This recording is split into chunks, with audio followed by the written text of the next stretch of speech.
Hello, everybody. It's good morning where I am here on the West Coast of the United States. So whether it's good afternoon to you, good evening, or good night, welcome. So today is a part two of presentation on how to build a personal statement from scratch. Um, I will be referencing a few things from part one. I would encourage you to watch part one, and it's there in the links. Um, but you don't have to have seen it in order to still get real value from this process. And throughout the presentation, if you have questions, feel free to drop them in the chat, and I'll either get to them at the end, or if I see them, I'll answer them as we go along.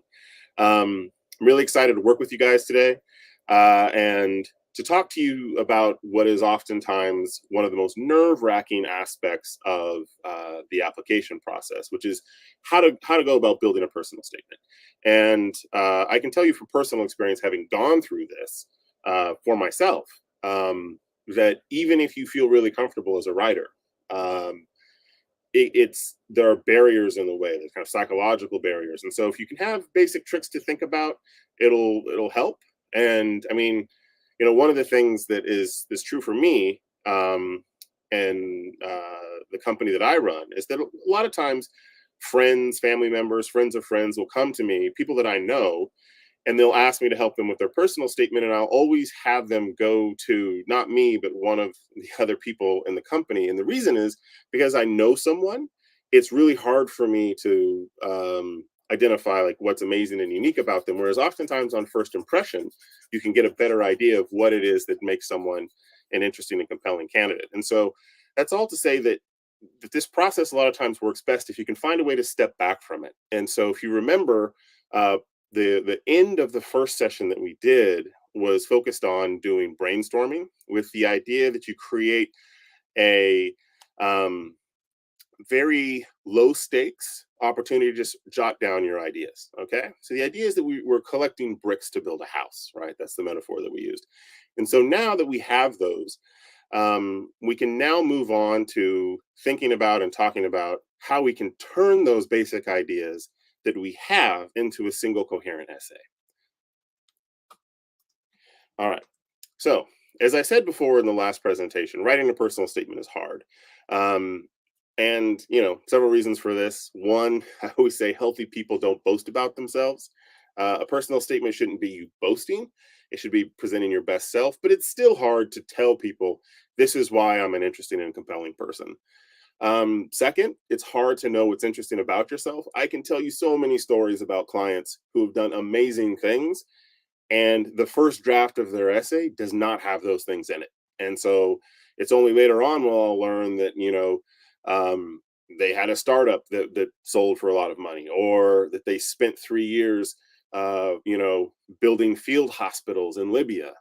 Absolutely amazing experiences that people just don't think is interesting about themselves, because a lot of times healthy people don't instantly believe, oh, everything that I do is the most interesting thing you've ever heard about.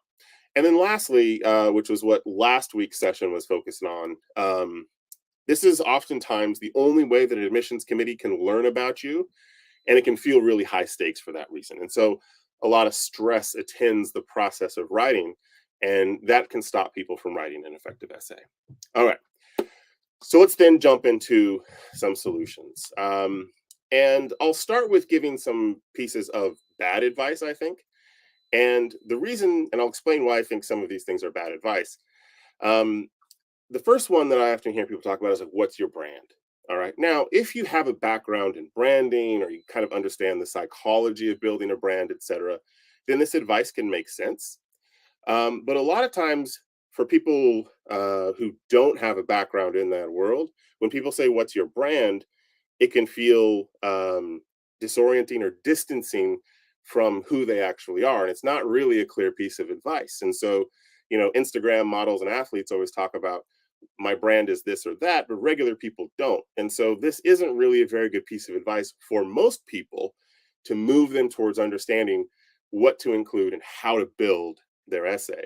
Second, be yourself, right? This is the piece of advice that every mother gives a son or before they go out on a date, right? Um, yes, it's true that you want to be yourself. No part of your essay should be dishonest, but the simple fact is we all have many selves. And so I have the myself that's the professional. I have the myself that's the father. I have the myself that's the husband. And I have a myself that's the silly person with my friends. I have the soccer fan myself. And so if you say be yourself, that doesn't necessarily move you in the direction of figuring out what's relevant to your essay. And the other danger that arises if you fixate on this idea of be yourself is that if something is really, if you really enjoy something, right, it might not actually be relevant to your essay. So one thing about me is that I love traveling to international soccer matches. I've been to every World Cup since 1998. But if I am applying to business school today, I probably don't include that in my application, even though it's a really important and fun thing that I do for myself. It's not relevant to the person that I'm attempting to portray myself as in my essay. And then lastly, don't tell me, show me. They would say, show, don't tell. That's the thing that everyone says. But again, unless you have a strong background in writing, you don't know exactly what this means. And so a lot of times people will say if they'll feel like an essay is boring or doesn't really grab their attention, the person will say, well, show, don't tell. Okay, but how do you move from that to an actual solution? It's not really clear. And so this can be an unhelpful piece of advice for many people. All right. And I talked about this last time, some of the three most common mistakes that you can make within the structure of your essay. One, you do not want your personal statement to simply restate your CV. All right. A personal statement should be more than simply a chronological telling of your career from the day that you graduated university until the present day. That's not interesting. It doesn't tell a story for how you're going to fit into the school. It's not compelling. Second point, there's no tension or passion. The reader doesn't care about you as kind of a character within the essay. And lastly, it's not forward looking.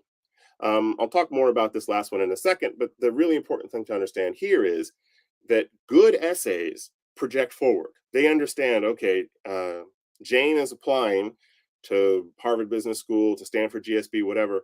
I can understand what she wants to get out of her time here, and projecting forward beyond, I understand where she's going to be in the future. All right. Those things are obviously grounded in the things she's done in the past and who she is in the present, but it's ultimately the sense you should get from it is more of a forward looking document. Okay. So the good news and the bad news here is that effective storytelling solves all of these problems. All right. If you tell an effective story, your essay won't come across like a narrative version of your CV. Your personality will be in it. There is tension, there is passion. The reader understands what you care about. And ultimately, you can project the end of the story because you've done so well making sure that the first parts of the essay, the past and the present, make clear the path that you're on. Bad news, of course, is that most people don't know how to tell a story well. Now, I'm not in the next half hour going to turn you into Shakespeare or Hemingway, right? But I can give you some tips and some approaches that you can use to solve common problems that prevent personal statements from being really compelling and interesting, and to build stories that the reader will actually care about and remember. Now, before I jump into that, I want to reemphasize this idea that storytelling is really important and it's massively effective within the structure of a personal statement. And neuroscience has done tons of studies about how we think about how human beings think about stories. And we construct our identities off of the stories we tell about ourselves and our communities and the people around us. And we usually remember stories about other people even before we remember their names and CVs. Now, I'm one of those people who I can meet you and I will remember 5 or 6 things about you, but I'll often forget your name.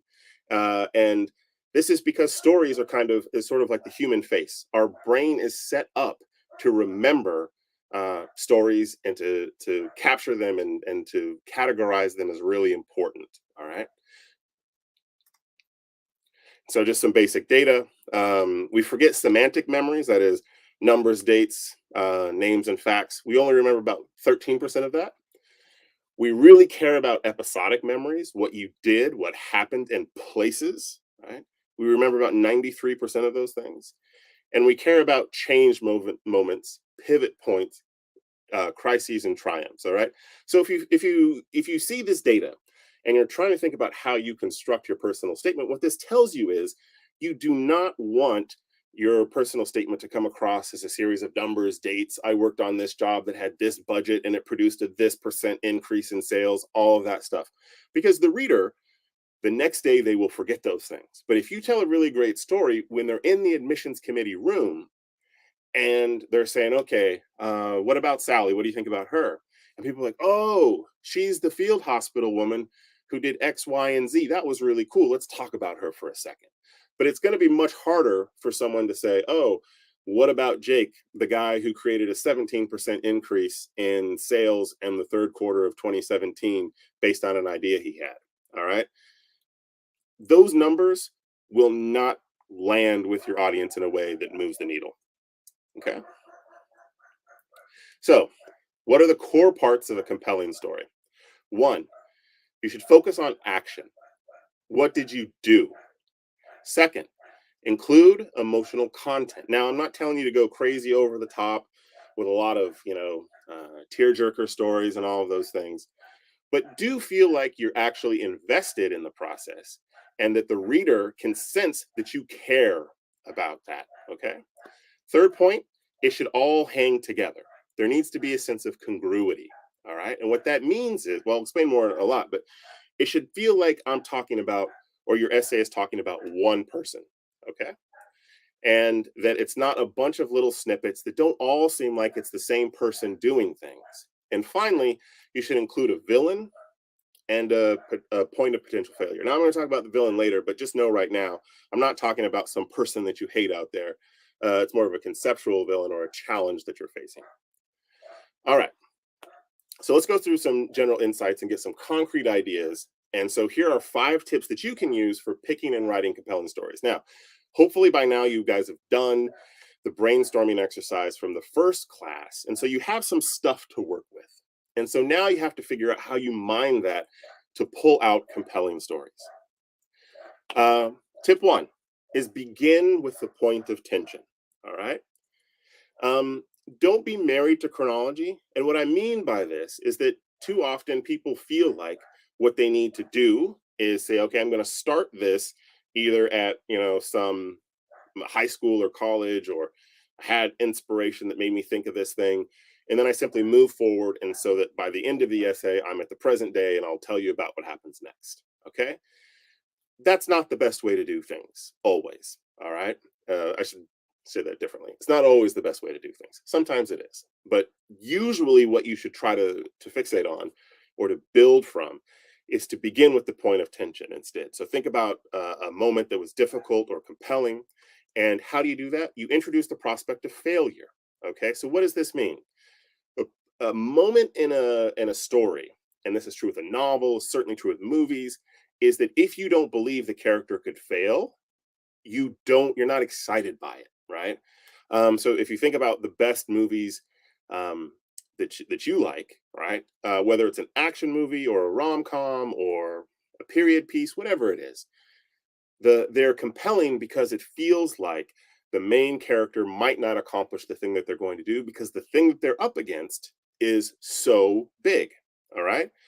And so if the point of tension or the thing that you're trying to overcome is not substantial, you don't come across as a compelling hero in your story. Okay. And so whenever you're thinking about, okay, I want to write about an accomplishment, this is the thing that I want to build my essay around. The first thing that I want you to think about as a writer is what was the most difficult and challenging moment? And I don't and be specific as possible, like an exact moment. If you can identify an hour or a second and like put yourself in that moment so that you can describe it. And so you can spend a bit of space describing how you felt going through it, precisely what the challenge was, and why it was such a big deal for you. So here is kind of a typical personal statement paragraph that you might see that doesn't really work super well. All right. So in 2008, my team in Initech worked on a 17,500,000 go-to-market strategy for Digitrove. It was difficult working through the compliance and regulatory issues given the tight one-day time frame. Despite the deadline, we completed the job on time and brought in a $6 million contract for Initech. Now, this has all the journalistic stuff that you want, right? It has the stats and tells you kind of basically what was happening, but it's not interesting, right? If you were to come back, if I were to call you tomorrow and ask you for details, you probably wouldn't remember. It wouldn't make much impact on you as a reader of this, all right? So here's that same story after I work with clients and give me more details. Tell me about what you were thinking. Tell me about that exact moment, all right? And then she says this, as I hung up the phone, my heart sank and my skin ran cold. The night before our final pitch to the board, the client called demanding an entirely new go-to-market strategy. We had 14 hours to complete a job that needed at least 2 weeks. My mentor, Ever the Optimist, chuckled, well, you don't take a job like this at a company like this unless you're prepared to do the impossible. That was all I needed to hear. Looking out over the vast expanse of skyscrapers towering over Tokyo, I chugged another sip of Red Bull and got back to work. All right, so why does this work better than the first one? First, there's tension. If you read this paragraph, it's not clear that she's going to succeed, right? In fact, if you just read this, you're like, oh, she can't do that. They need 2 weeks and they only have 14 hours. She's going to fail. All right. You've introduced the audience to the prospect of failure. And second, you create physical manifestations of emotion. All right. So you can feel, says my heart sank and my skin ran cold. I don't think you need to go overboard with it. You don't need 4 sentences describing every physical manifestation of nervousness, but you describe it, right? So my heart sank, skin ran cold, all right? And then you attach it to a place, okay? Now, again, this is kind of a neuroscience trick where people remember things that are tagged to places. And so when you want to make things memorable, figure out if you can pin it in a place so that the reader will kind of remember it a little bit better. All right. Tip 2, make sure that your story is congruent. All right. So what do I mean by this? A personal statement is a way of talking about your future by using stories from your past. Okay. As noted before, it's not like a CV where you list a series of discrete accomplishments. In fact, what you want to imagine that your personal statement does is connect 3 dots. And those dots should make a straight line, right? They should make sense. You say, who was I? Who am I? Who will I be? Right? That's one, series of ideas through time. Or kind of connected to that, what did I do? What am I doing? What will I be doing? All right. And so if that line makes sense, the answers to those 3 questions seem like the same person kind of on an understandable journey, it's much more likely that your essay will be effective. And so here's what I mean by that. All right. So here's a congruent versus an incongruent story. All right. So imagine candidate 1, and they say, okay, here are the 3 things that I want to write about in my essay. Point 1, my biggest accomplishment was handling due diligence and compliance for a $5 million merger. Point 2, I currently work with PepsiCo on diversity initiatives. Point 3, I want to create a company that provides AI, machine learning, and big data solutions to medium-sized retailers. Okay. Now, candidate 2, their biggest accomplishment was getting the company to adopt machine learning for inventory management. Currently introducing AI to all aspects of Wendy's supply chain, wants to create a company that provides AI, machine learning, and big data solutions to medium-sized retailers. Okay. The challenge here for candidate 1 is that if you look at each of those things, those accomplishments, those points in the essay, they're impressive, right? But I don't know who that person is, and I don't know what they want to do. All right. So they say they want to create a company that provides AI, machine learning, and big data solutions to medium-sized retailers. Okay.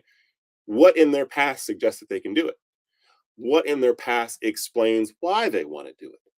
It's not really clear. It doesn't make sense as a story. Candidate 2, though, say, okay, they also want to create a company that provides AI, machine learning, big data solutions. So they're currently introducing AI to all aspects of Wendy's supply chain. They used machine learning for inventory management. So they have these things in their background that they want to build on and move towards their future. So I understand candidate two, but candidate one still has a lot of work to do to make me understand why they want to go to business school, why, what they're trying to accomplish, what they're trying to do.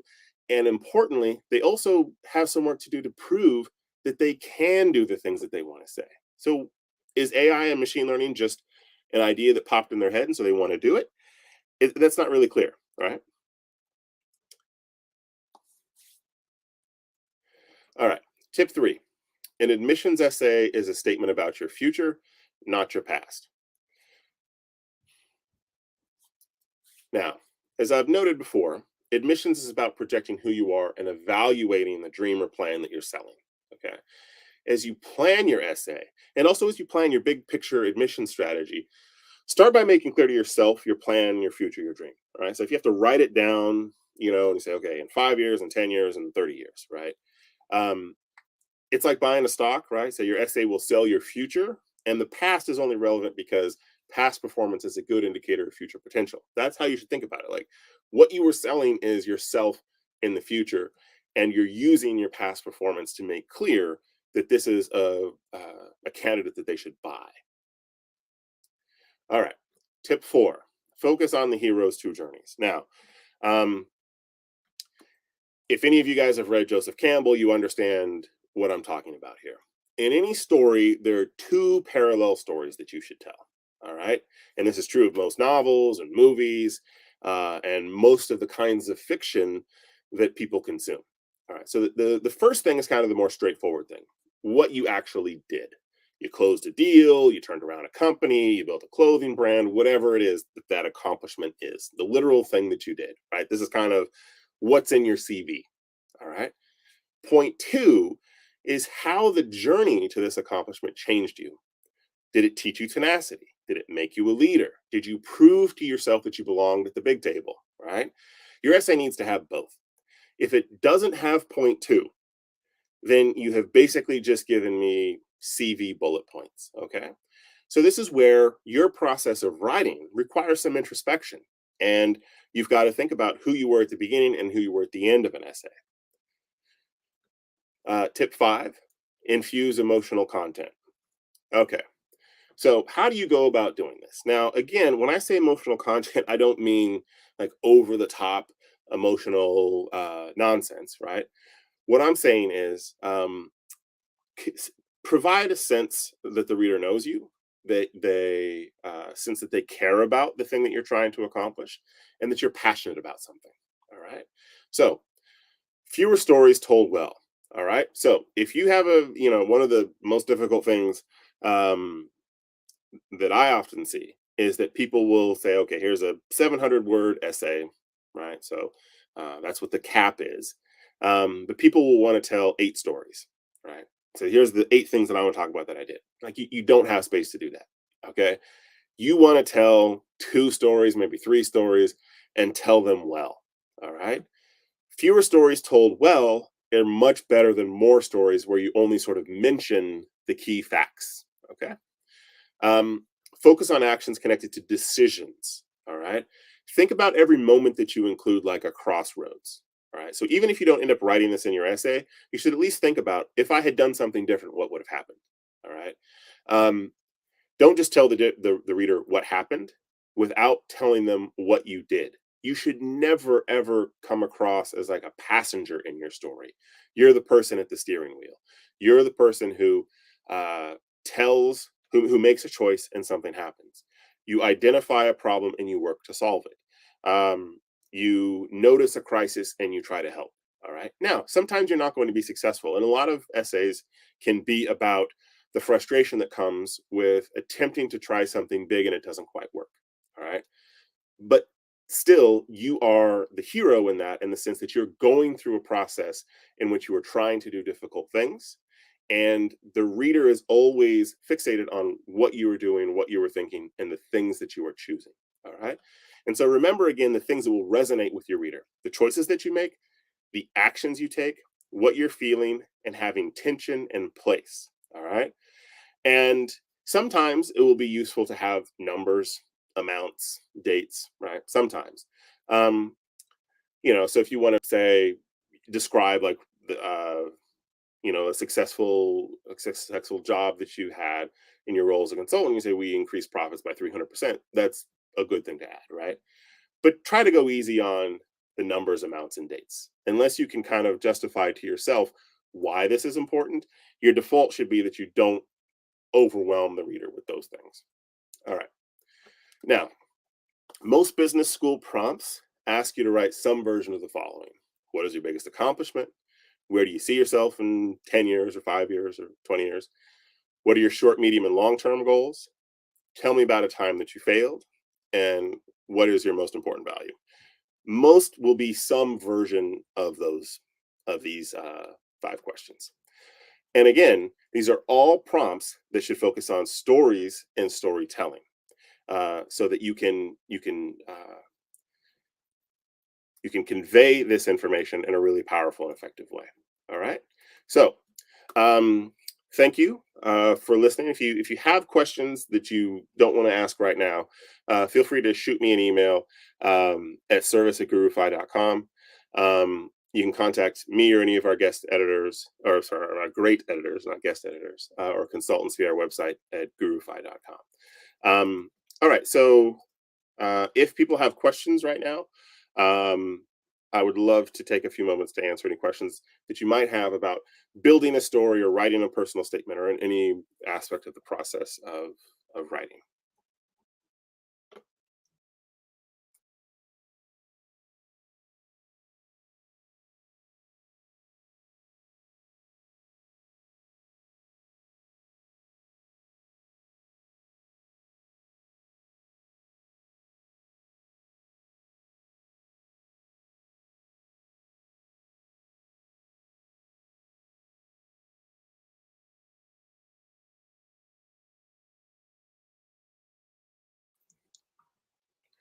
Sorry, I got kicked out there for a second. um, okay. Says, hi there. Great to hear from you. Can we write an essay like this example, like a novel in the real application? And do you edit CV and essays? If you don't mind, how do we contact you? Okay, so um, all right, yeah. So we do have people on staff who do edit CVs. Shoot us through at gurufy.com. Reach out to us uh, and we can help you with that. Um, so your other, can we write an essay like this example, like a novel in the real application? You're asking if we can use this structure and approach in an actual real application. Yeah, you can. Most of the clients, practically all of the clients that I work with, to build essays, who come to us not really sure how to start. Right. We have a basic process where we send a questionnaire, we speak to you for a while, and then collaboratively build a detailed outline. And again, it's these same things, right? Um, and again, like I understand that in this process, I'm not gonna, do 4 years of English literature training so that you can become a novelist, right? But I think that one of the easiest ways to think about your own CV is almost everybody watches movies. And a C or not a CV, a personal statement. And so it should feel in a lot of respects like a movie should and a personal statement should feel a little bit the same. I should care about the hero, the main character. I should understand what it is that they're seeking to accomplish in both an actual practical sense and in terms of their own growth. All right. Um, and I should get a sense what they care about. What are they passionate about? And if you can bring someone along in that process, ultimately it'll be much more effective than having something that just looks like, here are the 9 things that I did over the last 7 years. um, and so go from there. All right. um, I don't see any other questions here. um,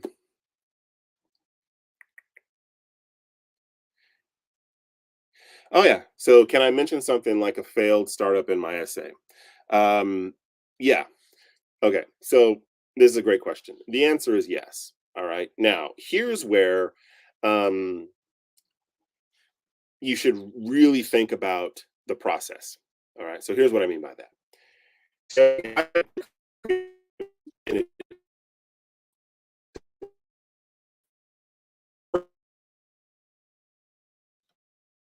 all right. And then certain things like here's the things that I know I'm still an entrepreneurial passion, and I believe that I can acquire these additional skills um, in this. They're part of it, right? Um, companies will oftentimes have classes either in the company themselves or for you personally. Right? So you might have learned that um, entrepreneurship is the only thing that turns your crank. It's what I got. Right? I can't be an employee. This is what I'm passionate about. You know that. You might have also learned that you're capable of solving complex problems. Right? Even though the larger enterprise might have failed, it might have gone on for 7 or 8 years and had a good run, but it just didn't quite come together. All right. So make clear what the good came from it and what you're taking good from it to the next that you're trying to do. All right.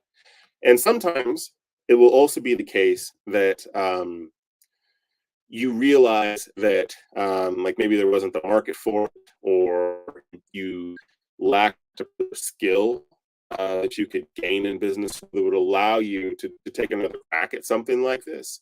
Um, and so you can do that, right? There are lessons to be pulled from failure, and you can make that kind of a theme of your essay. The other part of it too, and this is doubly true if you had a failure and then you had a subsequent success.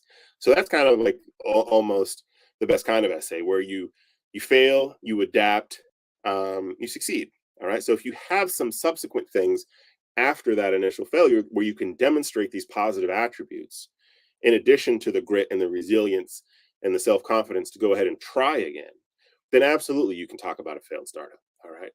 The danger with doing it is always that you just come across as like a you know how to say it, sort of like a sad figure who just had bad luck and like what are you going to do?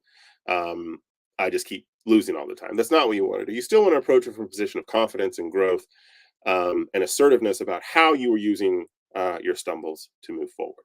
Okay. um, let's see, how recent does that certain critical moment need to be? All right, so let me give you a super frustrating answer and then more detailed. The answer is that it depends. Um, there are essays where people write where there's a critical moment that occurs in their childhood. All right, so um, your family experiences a particular type of loss or change. You're in a country that goes through a crisis. You first understand.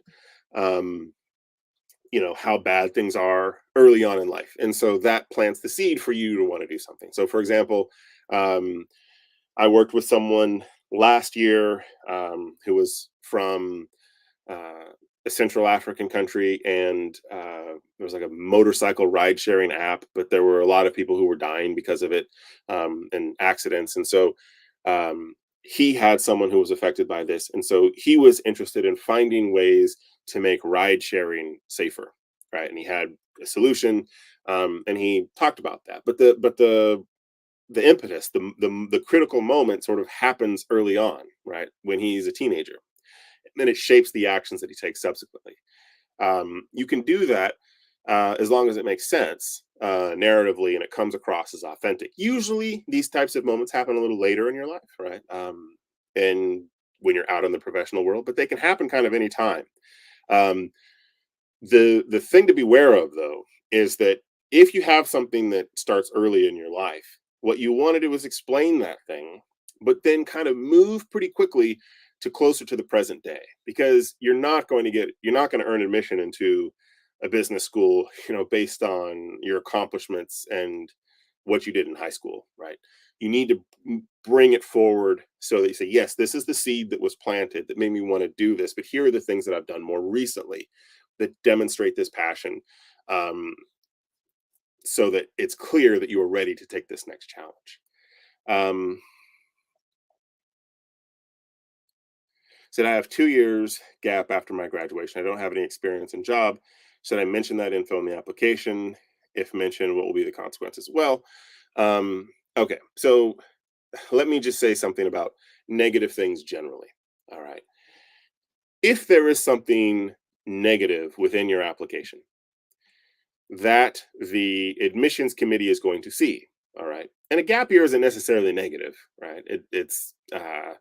But is a thing that they're going to see. Um, Explain it, right? You never want to just hope that they don't notice, whether this is a bad grade, a score, like a GMAT score that doesn't quite hit the mark that you think to get into that school, whether you had disciplinary issues, legal issues, whatever it is. If it's something that they're going to know, you need to be the person that presents and explains that. All right. There are a lot of ways you can go about doing it. Kind of the two main ways that you can do it. The first is what I call if you can't fix it, feature it, and it doesn't work for all types of things. But if you have something bad that happened, you say, okay, how can I actually try to figure out a way to turn this into a strength? For example, um, let's say that in your sophomore year, your second year of university, you failed out. All right, you partied too much, and you got kicked out. You got Fs and you got booted. So you then had to take a job for a few years, right? Who knows, working at Wendy's or Burger King or McDonald's or something. And you said, the working world is terrible if you don't have an education. And so you go to community college, get all A's, earn your way back into university, um, you know, kill it at your school, get a job, and you excel. All right. So you're saying, okay, here's what I'm worried about. I'm worried that they're going to see that in my first 2 years of university I had a 1.7 GPA. That's going to kill me. Say, okay, turn that on its head. They are going to see that. It will be a concern. But what you can do is say, this is part of the story and the process that I went through. I'm not that same 19-year-old bozo who slept through class, partied too much, played FIFA all day instead of studying. Life taught me that those were bad approaches.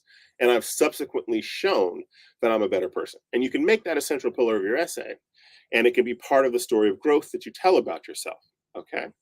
Now, that's not always going to work for all things. The second way that you can do it is to sort of have your essay, right? But if there's a particular thing that you think is going to cause concern near the end of your personal statement, usually in the second to last paragraph, you take a moment to say, hey, here's a thing that you might be concerned about. Let me explain it. All right. You take responsibility for it if it was a bad thing. And if you can, you show how you have since improved. All right. Say, look, I otherwise had pretty good grades. But my junior year, I failed biochem. All right. I take ownership of that, and I recognize that I didn't have good study habits. I subsequently worked with the academic office and became much better at time management. As you can see, I got a 3.85 GPA from that point forward. So if you're worried about lack of experience, that you can't hide that. That will be in the application that the admissions committee reads. And the first thing I would say is like, well, this might be a difficult conversation you might have to have with yourself about, am I ready to do this right now? Have I accumulated sufficient experience or sufficient accomplishments that I can actually apply? Right? Sometimes there is no magic key or magic approach or trick that is going to cover up a lack of accomplishment or uh, grades, test scores, whatever. And so you have to step back and say, okay, maybe this isn't a right now solution. It's a work for a couple of years and build up experiences solution. But you certainly can't just like not mention it. The gap year is less of an issue for me. Like people take gap years, people take time off for myriad reasons. So a sentence you can have that explains it. The lack of job experience is a bigger challenge because that's something that obviously schools care about. But one way or another, you either have to fix it by accumulating experience, or if you're going to apply this cycle, you do have to figure out how you're going to frame it because you can't just not address that. Okay, let's see.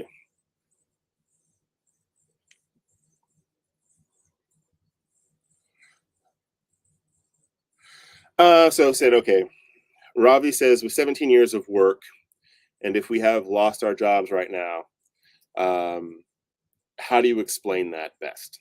Um, the first, the first question that I would have is why you lost the job, right?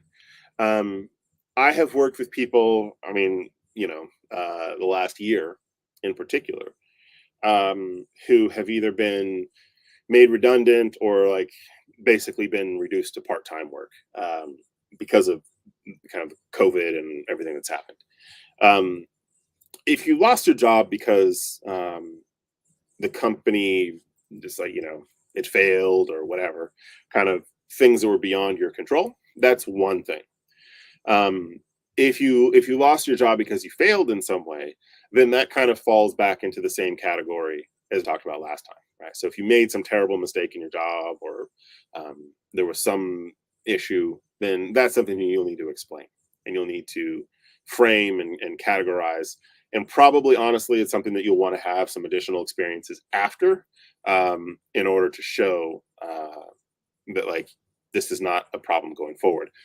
So a couple of people who got into pretty good schools last year that I worked with, the basic kind of approach was that they said, um, difficult moments are often moments of self-reflection and opportunity. So the companies that they worked for um, were hurt badly by COVID, and they basically said, well, in one case, it was just they said, well, whatever. They were hurt by COVID. Um, and they said, it's a moment for introspection and opportunity. So the introspection is okay. The bigger company that I had hoped to build a future within, it looks like it's teetering and it's not going to provide a future for me. So let me think about what I want to do. And the opportunity there is I can actually take a step back and make the next move for my future. And so they had success with that. It may not work for everybody, but I think that if you can have kind of a genuine perspective of sometimes um as you move through your career, like it's not going to exactly go according to your script, and this COVID in many respects kind of put people off script. And so you adjust and you say, okay, now that I actually think about it, this maybe isn't the best path for me.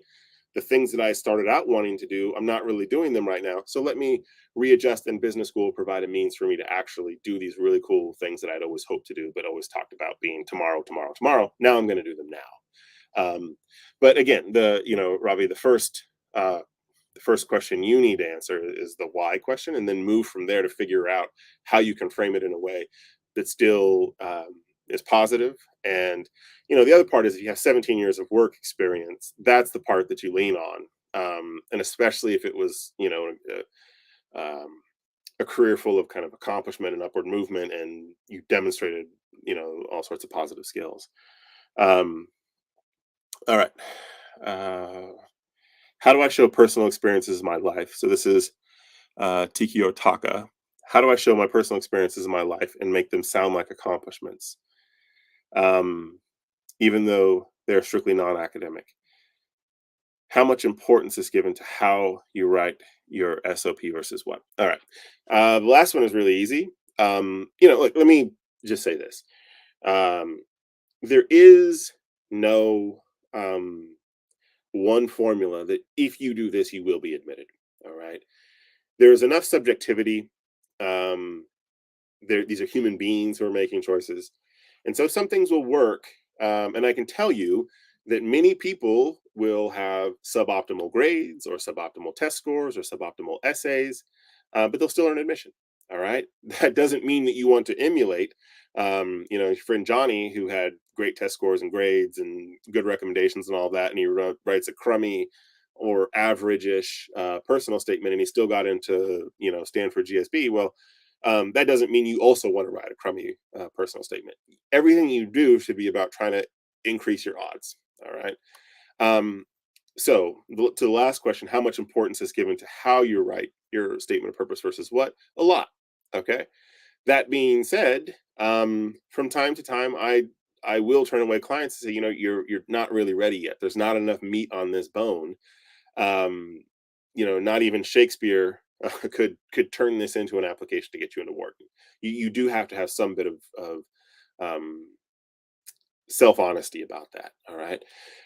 That said, almost all essays can be improved substantially, and that will improve your chances. All right. So it's all about trying to like juice every dial that you can in order to move the needle. So to your first question is a little bit more complicated. How do I show my personal experience in my life and make them sound like accomplishments, even though they're strictly non-academic? Well, if it's non-academic in the professional category, right, that's easy. That's still a fantastic thing that people look at and care about. All right. So, um, and in many respects, for a business school application, those things are in some ways maybe more important, or at least in the bucket of highly important parts of your application process. So if it's that, then not a problem. If it's something that's kind of let's call it recreational, like you have a hobby or a passion that you really love, then there's kind of several different answers. The one answer is, well, you should kind of ask yourself, is it really relevant, right? So at the beginning of the talk, I talked about how I go to the World Cup every 4 years.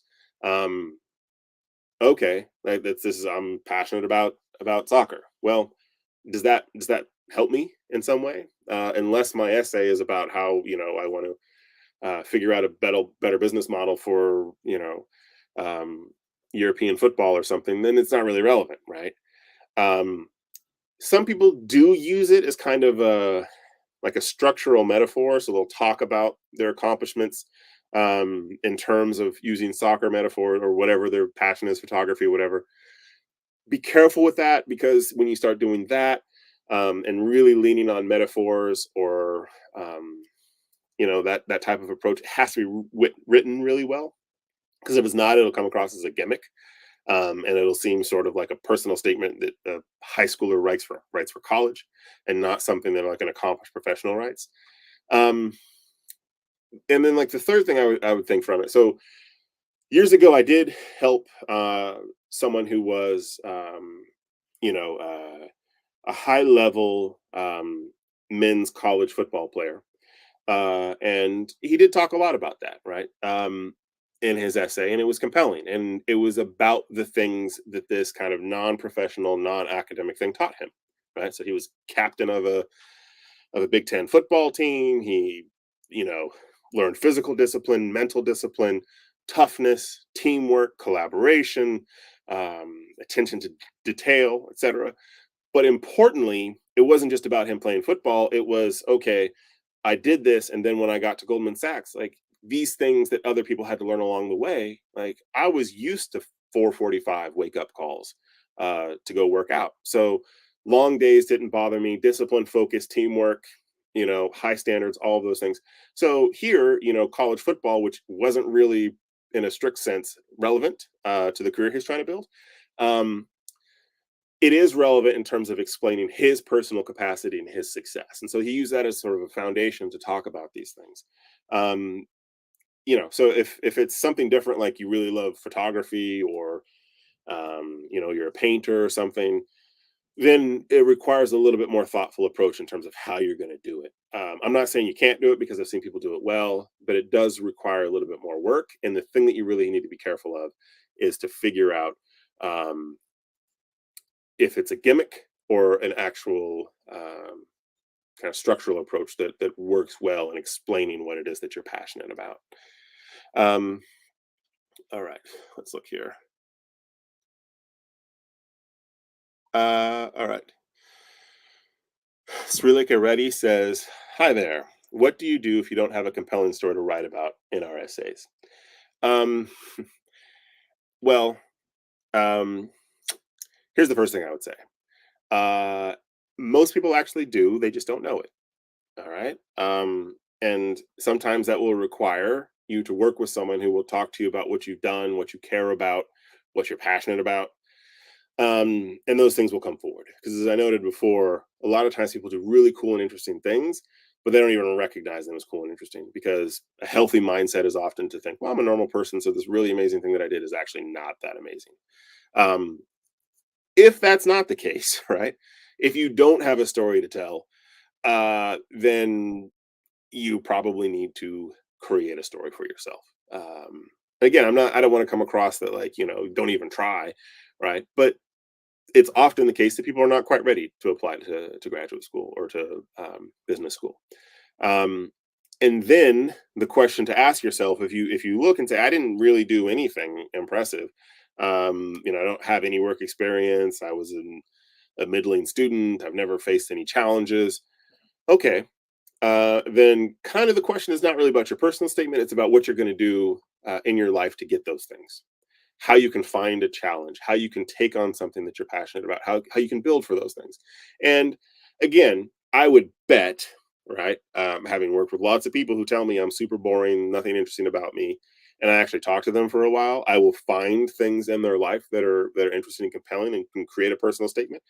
But if you're in that 10% of people who actually don't have anything compelling to write about, then it's a bigger question. And I'm not Tony Robbins, so I'm not going to give you a life speech, but I'll tell you, like, go out and find those things, right? Figure out what you're passionate about, try those things. And if it means you have to wait a couple of years to apply and have a really compelling and interesting application, then do that. But like you got to have something, right? So if you say, well, as a middling student, middling test scores, no professional accomplishments, no passions, okay, find those things. All right. But again, I will bet you that that's not the case. It almost never is. All right, so I think I might have time for one last quick question. Um,